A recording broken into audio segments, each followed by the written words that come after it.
Bocah bodoh, masa kau tidak tahu? Yang Sin Qiam memang hebat dan sukar ada tokoh lain yang akan dapat mengalahkan aku. Akan tetapi celakanya, Yan Sin Qiam tidak berdaya kalau bertemu dengan Im Sin Qiam, sebaliknya Im Sin Qiam takkan berdaya menghadapi Yang Sin Qiam. Ibarat api dan air, baru berguna kalau keduanya disatukan dan bekerja sama. Hayo, Beng San anak baik, kau beritahukan kepadaku bagaimana pelajaran Im Sin Qiam yang kau terima dari Poati. Beng San menggelengkan kepala. Sayang, kakek Song Bun Kui. Aku tidak bisa, lah tidak mau menjawab berterang karena anak ini memang agak sukar kalau disuruh membohong. Dengan jawaban, aku tidak bisa, di dalam hatinya dimaksudkan bahwa dia tidak bisa membuka rahasia itu, bukannya tidak bisa menceritakan isi Im Sin Qiam. Song Bun Kui memandangnya dengan mata liar dan amat tajam menusuk, seperti hendak menjenguk isi hati Beng San. Tiba-tiba dia membentak, berdiri. Beng San bangkit berdiri dan tiba-tiba kakek itu menyerangnya dengan pukulan tangan kanan di kepal keras menumbuk ke arah dadanya. Penyerangan ini dilakukan sungguh-sungguh akan tetapi gerakannya sengaja diperlambat sehingga mudah diikuti. Namun demikian, andai kata dibiarkan saja, dada Beng San tentu akan pecah berantakan kalau terkena pukulan itu. Beng San sudah mempelajari Yang Sin Qiam dengan tekun.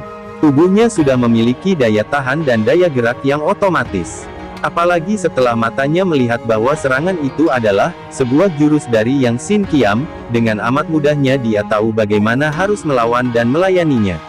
Untuk melayani serangan Yang Sin Qiam, paling tepat memang menggunakan jurus Im Sin Qiam, karena dengan demikian segala daya serangan itu selalu lumpuh, juga akan membuka kelemahan-kelemahan. Akan tetapi Beng San tidak mau berlaku bodoh. Dengan mengumpulkan semangat dia, menutup pikiran dan ingatannya akan Im Sin Qiam, dan mencurahkan ingatannya kepada Yang Sin Qiam sehingga menghadapi penyerangan ini, dia menggunakan jurus Yang Sin Qiam yang sesuai untuk menghindarkan diri. Karena dia sudah hafal benar akan seluruh gerakan Yang Sin Qiam, maka tidaklah terlalu sukar bagi Beng San untuk menghindarkan serangan itu karena dia sudah tahu kemana serangan itu akan menuju dan bagaimana perkembangan selanjutnya. Tentu saja andai kata kakek itu mempergunakan kecepatan, amat sukar bagi Beng San yang masih belum berpengalaman dan belum terlatih itu untuk menghadapinya. Setelah menyerang sebanyak 3 jurus semuanya dapat dihindarkan oleh Beng San dengan mudahnya, Song Bun Kui menjadi makin kagum dan juga penasaran. 3 macam jurus yang dia pergunakan tadi, biarpun dia lakukan dengan lambat yang memang dia sengaja, namun belum tentu ada tokoh persilatan yang akan mampu memecahkannya.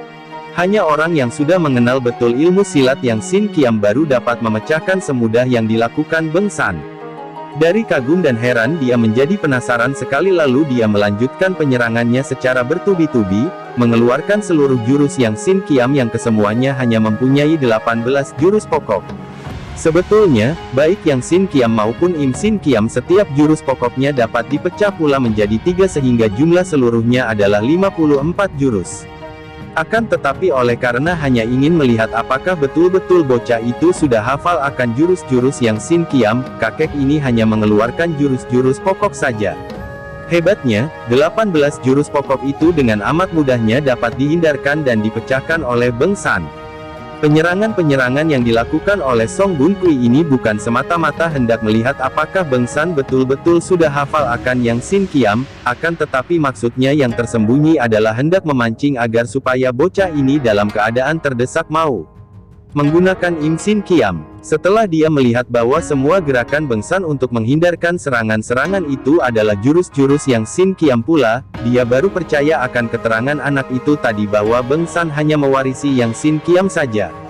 Hatinya mengkal sekali. Tiba-tiba dia tertawa bergelak, lalu menangis. Hahaha, hai. Tebakanmu tadi keliru, Beng San. Aku membawamu ke sini memang hendak membunuhmu. Kau hafal akan Yang Sin Qiam, ini tidak baik. Hanya aku seorang yang tahu akan Yang Sin Qiam, maka kau harus mati sekarang juga. Sayang kau tidak becus Im Sin Qiam. Kakek ini mengangkat tangannya ke atas dan Beng San sudah siap sedia hendak menyelamatkan diri sedapat mungkin. Tiba-tiba berkelebat bayangan merah dan tahu-tahu di situ telah berdiri seorang bocah perempuan berusia kurang lebih 10 tahun. Beng San sampai bengong terlongong melihat bocah ini. Tidak karena bocah baju merah itu cantik manis dan mungil sekali, dengan sepasang mata seperti bintang dengan rambut hitam panjang bergantung di pundak, akan tetapi dia bengong saking kagum menyaksikan gerakan yang bukan main cepatnya itu. Bocah itu berdiri memandang kepadanya dan tersenyum. Senyumnya membuat matahari seakan-akan bersinar makin terang. Tidak hanya bibir dan gigi yang mengambil peran dalam senyum ini, bahkan mata dan hidungnya juga tersenyum. Beng San tak dapat menahan hatinya untuk tidak membalas dengan senyum lebar. Song Bun Kui menurunkan tangannya dan menghela napas. Bocah edan, mengganggu orang tua saja, lalu menoleh dan memandang kepada anak perempuan baju merah itu, lalu menggerak-gerakkan kedua tangannya, 10 jari tangan itu bergerak-gerak pula. Anak perempuan itu tersenyum lagi, melirik ke arah Beng San, mengangguk kepada Song Bun Kui lalu meloncat pergi, cepat dan cekatan laksana burung walet. Kurang ajar, tentu anak penggembala itu yang mengajaknya main-main sampai ke sini. Song Bun Kui bersungut-sungut dan betul saja dari jauh terdengar bunyi kerbau menguak. Keparat, harus mampus semua. Sekali Song Bun Kui berkelebat kakek ini sudah lenyap dari situ. Semua kejadian ini membuat Beng San duduk terlongong. Bocah perempuan yang aneh dan ternyata gagu itu, yang begitu cepat gerakan-gerakannya, lalu kakek yang aneh ini. Benar-benar dia terheran-heran dan amat kagum sampai lupa bahwa dia belum lolos daripada ancaman bahaya besar dari si kakek yang seperti gila itu, lah hanya mendengar suara kerbau-kerbau menguak beberapa kali disusul jerit menyeramkan, lalu sunyi. Tiba-tiba dia mencium bau harum dan, ketika menengok, di belakangnya sudah berdiri Hek Hua Kuibo, wanita tua yang masih cantik itu, dengan sapu tangan suteranya yang beraneka warna dibuat main-main di tangan kiri. Kuibo, tak terasa lagi Beng San berseru untuk menyembunyikan rasa kagetnya. Wanita itu tersenyum manis. Bagus, anak baik, kau masih ingat kepadaku yang menjadi gurumu. Kau bukan guruku, jawab Bene San, suaranya dingin. Hek Hua Kuibo memandang tajam. Di dalam hatinya wanita ini sudah amat heran melihat bocah ini masih belum mati ketika ia sengaja memberi pelajaran 3 macam ilmu menguasai tenaga yang kang dahulu itu. Hei bocah tak kenal budi. Bukankah aku dulu pernah memberi pelajaran ilmu kepadamu?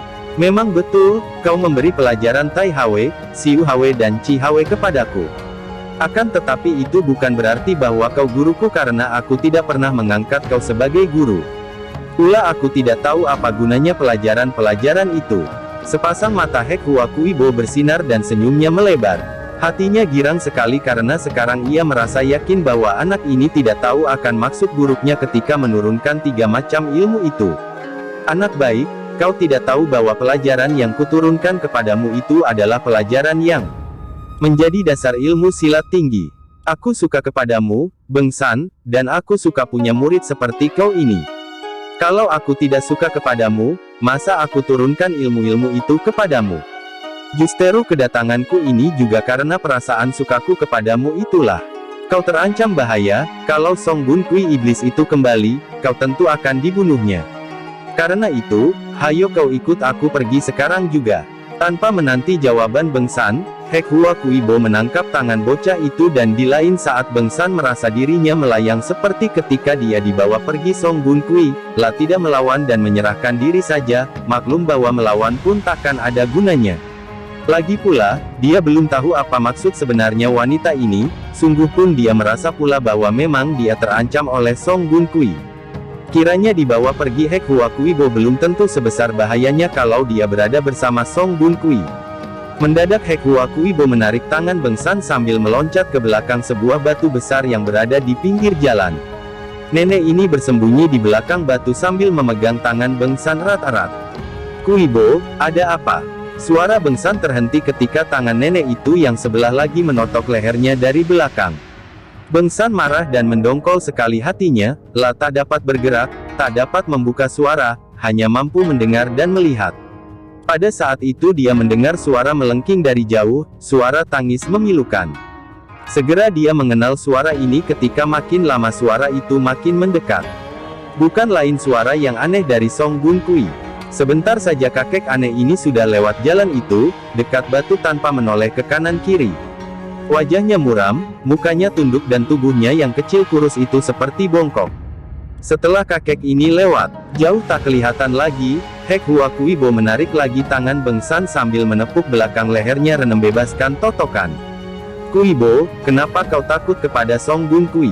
Beng San mengejek untuk melampiaskan kemendongkolan hatinya. Lah maklum sudah akan watak nenek ini yang tidak mau dikatakan takut, maka dia sengaja berkata demikian.